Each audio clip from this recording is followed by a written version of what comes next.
As he and his disciples and a large crowd were leaving Jericho, Bartimaeus, son of Timaeus, a blind beggar, was sitting by the roadside. When he heard that it was Jesus of Nazareth, he began to shout out and say, "Jesus, Son of David, have mercy on me." Many sternly ordered him to be quiet, but he cried out even more loudly, "Son of David, have mercy on me." Jesus stood still and said, "Call him here." And they called the blind man, saying to him, "Take heart, get up, he's calling you." So throwing off his cloak, he sprang up and came to Jesus. Then Jesus said to him, "What do you want me to do for you?" The blind man said to him, "My teacher, let me see again." Jesus said to him, "Go, your faith has made you well." Immediately he regained his sight and followed him on the way.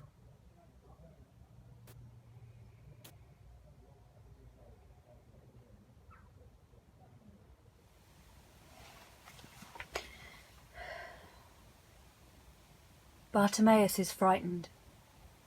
He lies, looking up at the moon and the stars. And he's afraid. He's been worried before. He remembers the fears of childhood. But he's never been truly afraid until today. He walked all day with Jesus and the disciples, and now that they have all lain down for the night, he's alone with his sight. Suddenly he cannot only see trees and flowers and faces and the moon, but he can see a future. He closes his eyes. He can see himself. Or perhaps Bartimaeus cannot see these things at all. Before, he could see how his future would be. He went to the temple gate every day with his bowl, and he slept in the same place, and he mixed with the same people.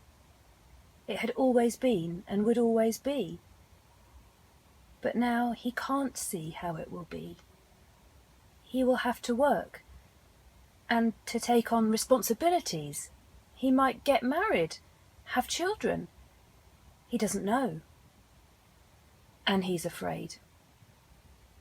It has never occurred to him that possibility might be more frightening than certainty.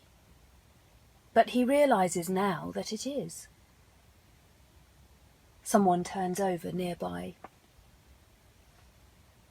By way of a distraction, Bartimaeus opens his eyes and looks up at the moon. It's so bright that he has to close his eyes again after a moment.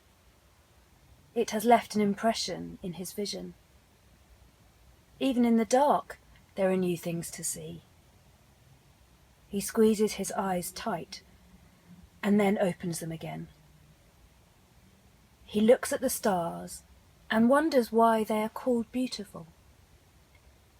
He doesn't disagree, but he does wonder. He has heard that lovers sit and watch the stars. He has always wondered why they wouldn't rather look at each other. But as he lies on his back swallowing the sweet, warm darkness, he thinks he might be beginning to understand. He has seen so many faces today, one after the other, and he admits that perhaps looking at the stars is more restful. Bartimaeus wonders how many other people are looking at the moon and the stars now.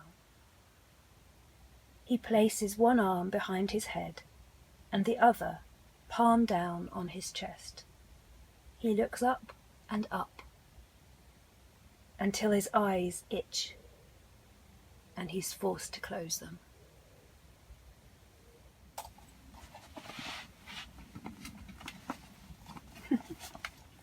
It's got dark.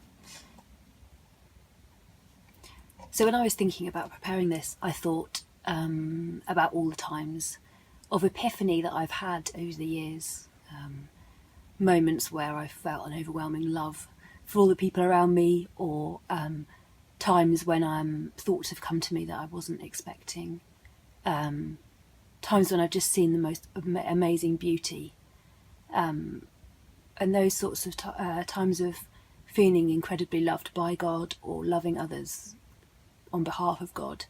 But then I thought more recently that actually epiphanies don't have to just be to do with the heart, but they can also be to do with the head. And so I've been sort of thinking about maybe more brain-centered epiphanies, things I've learned. So I guess we're all seeing things afresh in 2020. I am seeing afresh, or I was seeing afresh and have been seeing afresh, our desperate need for each other. We need each other. We need every member of society. We need to help each other, even with little things. We've been shielding Mum and Dad, so I haven't been able to get to the shops on my own, which is obviously a normal thing. It was completely normal before, and it's not anymore. I mean, my brother had to go and get cocktail materials for us because we wanted to make cocktails and we couldn't get to the off license. So I've also realised I've become sort of more aware of how much we can actually do for each other, even at a distance. Our hearts have opened up, and I wrote about that for Greenbelt's blog, which is exciting, and also the huge creativity that I've seen behind closed doors amongst friends and amongst strangers, people I've discovered online.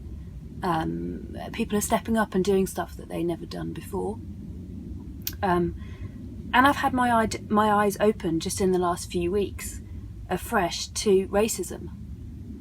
And not only that it exists at all, but that it exists within me as well as without me.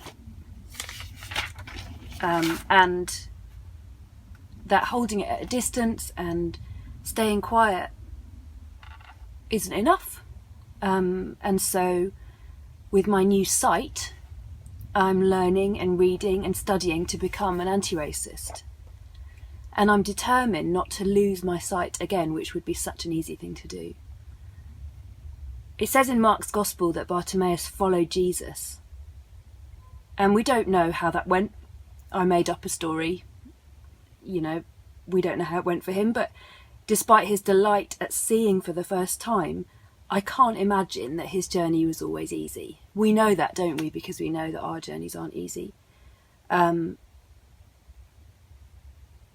it's a loving journey, I hope. And I hope that in my renewed sight about these things that I've mentioned, that I will learn how to become more loving, and that I will learn to be more like Christ.